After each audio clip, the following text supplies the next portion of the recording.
Passando agora para uma parte de mais de controle, a gente viu há pouco tempo atrás, né, até uma matéria do Fantástico questionando a parte de controle de vendas de munições da CBC, até naquele caso daquela vereadora do Rio de Janeiro, que morreu vítima daquele atentado, infelizmente, e as munições, pelo que tudo indica, foi de um lote, acho que, se não me engano, extraviado da Polícia Federal. Como que vocês conseguem fazer esse controle? Eu conheço o sistema Siscovem, que eu acho péssimo, para falar a verdade. Não sei de quem é a culpa disso, mas pelo que eu vi é um programa do Exército, enfim, é um programa esquisito e, na verdade, eu acho que ele não controla nada. Mas como que vocês conseguem gerir isso e o que vocês têm pensado para melhorar, até em relação ao Exército, propostas de melhoria para o próprio sistema do Exército? O Siscovem, ele vem de uma exigência da 10.826, que foi regulamentada pelo decreto 5.123, né? Sim. Como várias leis no Brasil, você cria a lei e não cria os meios para que os órgãos possam fiscalizar ou até implementar a lei. Várias leis no Brasil existem e não são aplicadas porque não existem meios para tal, né? Mas o Siscovem foi um projeto que nós desenvolvemos lá atrás, que foi gasto uma grana grande nisso, tanto o Siscovem como o sistema de marcação a laser, né? Sim. Porque, de novo, marcar laser é fácil. O complicado é você gerir o banco de dados. De novo, repito, você que é da parte de informática sabe do que eu estou te falando. O que adianta eu marcar se não tiver sistema para controlar? Sim. Né? Então, assim, tudo isso foi desenvolvido pelo fabricante, né? Porque senão não tinha. E por que nós desenvolvemos isso? Porque nós somos bonzinhos? Não, porque senão não podia vender. Essa é a questão, né? Então, vocês não iam poder comprar. Se a CVC não tivesse desenvolvido o Siscovem, as lojas seriam todas fechadas, porque não tinha como controlar. A CVC teria fechado e vocês, consumidores, nós todos consumidores, que eu também sou CAC, né, não poderiam comprar, não poderíamos comprar. Então, não foi porque a gente é bonzinho que desenvolvemos. Era a única maneira de manter esse segmento vivo, né? E assim, isso é um outro tabu também, a questão do lote mínimo de 10 mil, ou coisa parecida. A gente marca a munição aqui, como diz a lei, de acordo com o que o cliente quer. Se o cliente quer um lote de 1 milhão de cartuchos, eu marco um número de 1 milhão de cartuchos. O lote mínimo de compra estabelecido pelo Exército numa portaria é um lote de múltiplos de 10 mil. Nós agora, mesmo sem legislação específica, a gente está dizendo o seguinte: se você comprar lotes menores de 10 mil ou fracionados, por exemplo, se você compra 12 mil, a gente vai fazer o mínimo, que é 10, e um lote de 2 mil. Então, isso a gente vai fazer para facilitar. Por quê? Porque senão você acaba... Isso para órgãos públicos, né? Porque a marcação de munição é só para órgãos públicos. Isso até para facilitar o órgão público, prefeituras, por exemplo. Agora, com essa nova lei das guardas municipais, as guardas municipais não precisam ter mais 50 mil habitantes para compor a sua guarda. Então, vão comprar pouca munição. Ficaria impedido de comprar munição. Então, a gente está reduzindo para essas guardas menores para 1.000. Agora, isso evidentemente é uma questão de produtividade. Se eu tiver que marcar 1 a 1, a minha produtividade vai cair para caramba e vai cair no custo. Claro. Isso é custo de produto, é óbvio, né? E outra, é inócuo você marcar 1 a 1, né? É que eu sempre digo, até teve um promotor aí que disse num veículo de comunicação aí, que até leite é marcado, é rastreado. Isso é verdade, a embalagem de leite é marcada. Agora, se você esparramar o leite em cima da mesa, como é que você vai rastrear aquele leite? Né? As nossas munições são todas marcadas nos lotes, nas embalagens, tudo, e tudo casa uma com a outra, com código de barra, com verificação. A mesma munição que está marcada está no código da caixinha, da cacheta, da caixa de transporte, tudo isso é. Agora, a partir do momento que você tira de dentro de um blister, por exemplo, perdeu a rastreabilidade. Não dá para botar um código de barra num projetil, coisa parecida. Claro. Né? Então, assim, a gente está sempre trabalhando na inovação. Eu costumo dizer o seguinte: nós somos 100% a favor do controle, desde que esse controle não inviabilize a aquisição, porque senão você, assim, é como qualquer coisa, se você quiser comprar, você vai comprar. Sabe, eu sempre disse isso, quando a gente defende os direitos do cidadão brasileiro, eu disse isso e repito até hoje. Se a pessoa se sentir ameaçada, se sentir a sua família, a sua propriedade ameaçada, ela vai tentar comprar uma arma de fogo legal. Evidentemente, o brasileiro, ele é um povo legal. Só que é o seguinte: se ele não conseguir comprar, por N motivos que a gente sabe, você sabe tão bem quanto todos os brasileiros sabem as dificuldades, se ele se sentir ameaçado, ele vai comprar. E o pior, vai ter uma arma que não é legal, o que é ruim para todo mundo, para ele, para o controle. Exatamente. Sabe? Então, por exemplo, um absurdo você ter que recadastrar a sua arma. Né? Quer dizer, o teu registro vence com 3 anos, agora com 5 anos, que a gente trabalhou em cima disso pra caramba. Quer dizer, eu sou contra isso. Você tem que ter responsabilidade como consumidor. Você comprou uma arma de fogo, é que nem o seu registro do carro. Você atualiza o teu registro, você atualiza, mas você não tem que recadastrar. Mudei de endereço, vai lá e informa, entra no site da Polícia Federal e informa o teu novo endereço. Acabou, é muito melhor para o país ter todas as armas cadastradas, registradas. Não é mesmo? Sim, claro. O próprio país, é porque eu falo, o Brasil, na verdade, o governo brasileiro luta por um controle de armas, mas na verdade ele tem um descontrole de armas, porque o que tem de arma ilegal, que os proprietários não gostariam que elas estivessem ilegais, eu acredito que seja absurdo. Todo mundo conhece vários registros vencidos, e aí depois você não pode comprar munição porque você não tem o registro. Exatamente. Aí você compra o quê? Você vai ter que cair para o clandestino, para recarga, coisa parecida. Quer dizer, de novo, o próprio consumidor é obrigado a lançar mão de algumas coisas por conta dessa que eu acredito que essas coisas todas devam melhorar, pelo menos a gente espera. Tem essa esperança, né? E é justamente essa minha próxima pergunta: o que você espera do novo governo, do governo Bolsonaro, que há tanto tempo, na verdade, fala sobre direito das pessoas, pelo menos terem armas em casa, enfim, o que as empresas esperam disso? Assim, primeiro, a nossa gestão, né, nós trabalhamos sempre orientados pelo nosso planejamento estratégico. O nosso planejamento estratégico, ele fica dentro da companhia. A gente, evidentemente, não pode trabalhar aqui apostando numa gestão de um novo presidente ou de um novo congresso ou coisa parecida.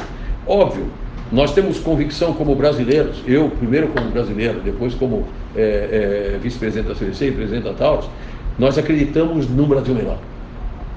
Sim. Só o fato da eleição do Bolsonaro, as coisas já melhoraram.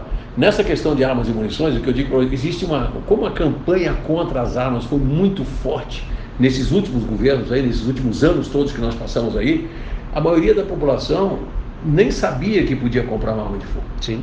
Por quê? Porque aquilo foi colocado, a venda foi proibida, a arma é proibida, não pode comprar.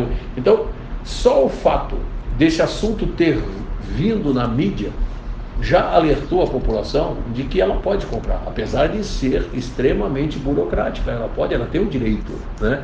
Na prática, a discricionalidade do delegado é que acaba impedindo de compra, ou dificultando para cansar o consumidor. Isso tudo eu tenho absoluta convicção que vai acabar, até porque isso é um direito do cidadão que foi conquistado em 2005 no referendo, né? Então, a lei 10.826, ela foi criada, ela foi toda desenvolvida em cima da verdade de que no referendo as armas seriam proibidas. Sim. Então a arma inteira, a legislação inteira é restritiva. O que aconteceu? Eles perderam. No referendo nós ganhamos, né? E eu repito, poucas pessoas trabalharam no referendo. Hoje, graças a essas poucas pessoas que trabalharam, e o Bolsonaro foi um dos deputados, sim, que trabalharam fortemente nesse viés, né, de não tirar do cidadão o direito de ter uma arma de fogo para se proteger. Então, assim, toda essa falta de informação começou a diminuir quando esse assunto se tornou público na campanha presidencial. Então hoje as vendas, você vê em qualquer veículo de comunicação, você fala, as vendas aumentaram, né? Então assim, eu acredito piamente que nós vamos ter, primeiro, um Brasil melhor, né? Em todos os sentidos. E segundo, que eu acho que nessa questão das armas, de novo, eu não acredito que isso vai liberar geral o controle. Pelo contrário, o que nós temos que acabar é com essa burocracia excessiva, só isso, tá? E com a discricionalidade. Se existe uma lei, é o seguinte, você cumpriu a lei, é teu direito, acabou, pronto, tão simples quanto isso. Tem que ser um preço acessível. Exatamente. Uma taxa para porte de arma hoje, por exemplo, R$ 1.455, para mim isso é um valor excessivo, abusivo e elitista. Porque uma pessoa que, voltando no Bolsonaro, que vai, caso ele flexibilize, com uma taxa dessa, uma pessoa que eu vejo todos os dias, de renda mais baixa, uma pessoa mais pobre, que quer uma arma para se defender, que precisa, acaba não conseguindo. Não consegue. Assim, a arma hoje, no Brasil, ela é cara por quê? Por conta dos impostos, que é outro tabu também. As armas e munições do Brasil são caras.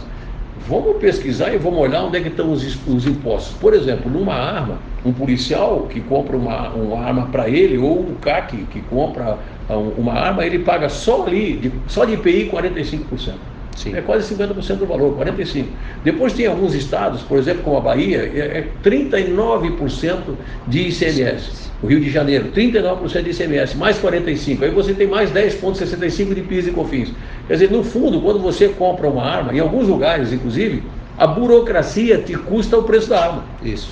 Então, você, sem considerar a burocracia das taxas e de despachantes para conseguir todo aquele rol de documentação, só que se considerar um imposto, quando você compra uma arma da Taurus, você está pagando do dinheiro que você deposita na Taurus, 30%, menos de 30% fica na Taurus. Sim. O resto é para o governo. Essa é que é a verdade. Aí depois começa toda a tua saga para registrar. Depois, se você quiser um porte, então é mais um. Então é o seguinte, isso eu acho que isso tende a mudar. Isso tende a mudar.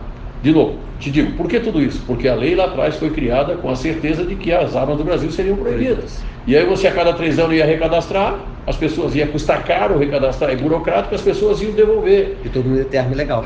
E no país, não, mas no país da maravilha, dessas ONGs desarmamentistas, o Brasil ia viver na paz. Né? Quer dizer, todo mundo ia entregar as armas e só esqueceram de combinar isso com o crime organizado, com os traficantes, com os bandidos. Né? Então só isso, só esquecer esse pequeno detalhe. Né? O Bolsonaro também, ele tem falado bastante, principalmente o filho dele, o Eduardo Bolsonaro, sobre a abertura de mercado, que igual a gente falou, eu concordo com isso, eu entendo que uma fábrica possa se alocar no Brasil, assim como a Taurus é alocada no Brasil, desde que siga as diretrizes que o Exército determina, mas eles ainda falam sobre uma abertura de mercado no quesito de facilitar a entrada de armas importadas, principalmente nas lojas, que se não me engano hoje tem a questão de similaridade nacional, de não poder vender algumas pistolas 380, enfim. Como que você vê essa provável e certa abertura de mercado que eu acredito que certamente vai acontecer ano que vem? Bom, de novo, isso para nós, diferente de um monte de gente acha, para nós não é um problema nenhum.